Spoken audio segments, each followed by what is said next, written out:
Voici 3 choses qui pousseraient ton homme à te tromper.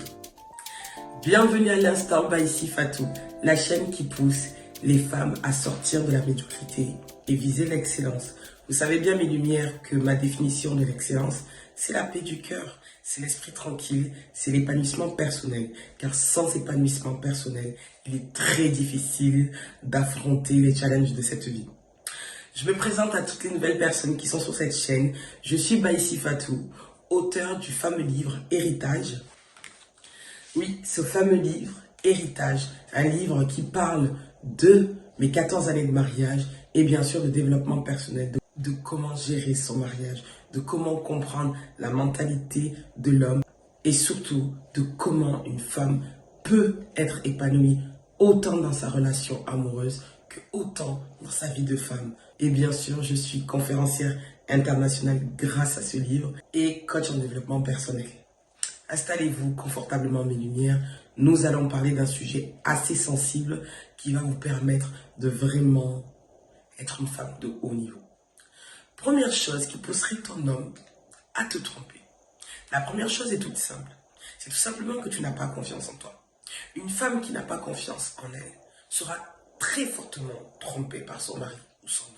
Oui, mes lumières, vous devez prendre confiance en vous. Vous devez savoir votre valeur. Vous devez vous aimer. Vous devez vous challenger. Vous devez prendre des risques. Vous devez avoir la connaissance. Vous devez aimer exister. Vous devez savourer votre personne. Vous devez vous célébrer. Lorsque vous marchez, vous devez avoir une haute estime de vous. Vous devez dégager une forte aura qui vous permet d'être la meilleure version de vous-même. Et ça, lorsque vous avez ces qualités-là, votre homme ne peut que être accro à vous.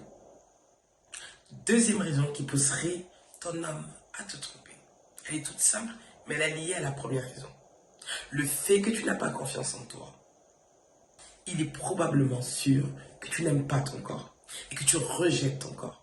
Lorsque vous êtes une femme qui n'aimait pas votre corps, qui dévalorisait votre corps, qui font un focus sur vos complexes, sur vos défauts, on va dire ça comme ça, vous dégagez un manque d'amour en vous. Vous dégagez un complexe de vous, d'accord? Et donc, lors des rapports intimes, lors du passage à l'acte, vous n'êtes pas sûr de vous. Vous n'êtes pas à l'aise avec votre corps. Vous n'êtes pas à l'aise dans la situation. Et ça, votre homme, il le ressent. C'est très important d'aimer son corps. C'est très important d'apprécier l'apparence extérieure que vous avez.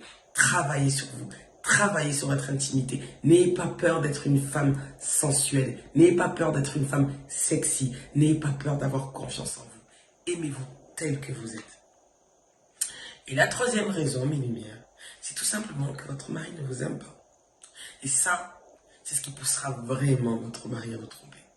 Lorsqu'un homme ne vous aime pas, vous avez beau faire tout ce que vous voulez, vous avez beau avoir confiance en vous, vous avez beau aimer votre cœur, vous avez beau être la femme la plus intelligente du monde, du moment, s'il ne vous aime pas, il est pratiquement sûr qu'il vous trompera. Donc, mes lumières, il est probable qu'il ne vous aime pas tout simplement pourquoi ? Tout simplement parce qu'il est rentré dans la relation par intérêt. Un homme, lorsqu'il rentre par intérêt, un homme ne sait pas faire semblant. À un moment, il vous montrera des signes qu'il ne vous aime pas.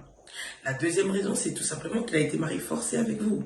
Il y en a plein, vous le savez, qui rentrent dans des relations, ils n'aiment pas leur femme, on les a forcés. Ces hommes-là ne vous désireront pas, ils ne vous aimeront pas tel que vous êtes, peu importe la femme que vous êtes, s'ils ne vous aiment pas parce qu'on les a forcés avec vous. Et troisième chose, c'est tout simplement les circonstances de la vie. L'amour, c'est quelque chose qui varie. Beaucoup de couples restent dans la relation tout simplement par le respect, par les habitudes, pour les enfants, pour l'environnement, pour la communauté. Et ça s'appelle les circonstances de la vie. Donc, lorsqu'un homme ne vous aime pas, l'amour ne se force pas, mes lumières. Vous êtes une femme de haute valeur.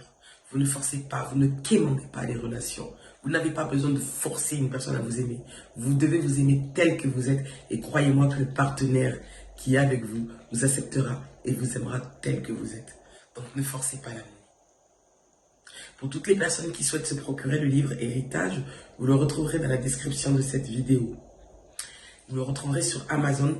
Le lien est dans la description de cette vidéo. Et pour toutes les personnes qui souhaitent avoir une séance de coaching, je vous mets mon lien Calendly qui est dans la description de cette vidéo ou vous m'envoyez un mail. Je vous enverrai mes disponibilités et vous prendrez une séance de coaching. Mais les bien, vous n'avez pas le temps de perdre du temps. Le temps ne vous appartient pas, mais le temps est votre allié. Prenez soin de vous. Bye bye.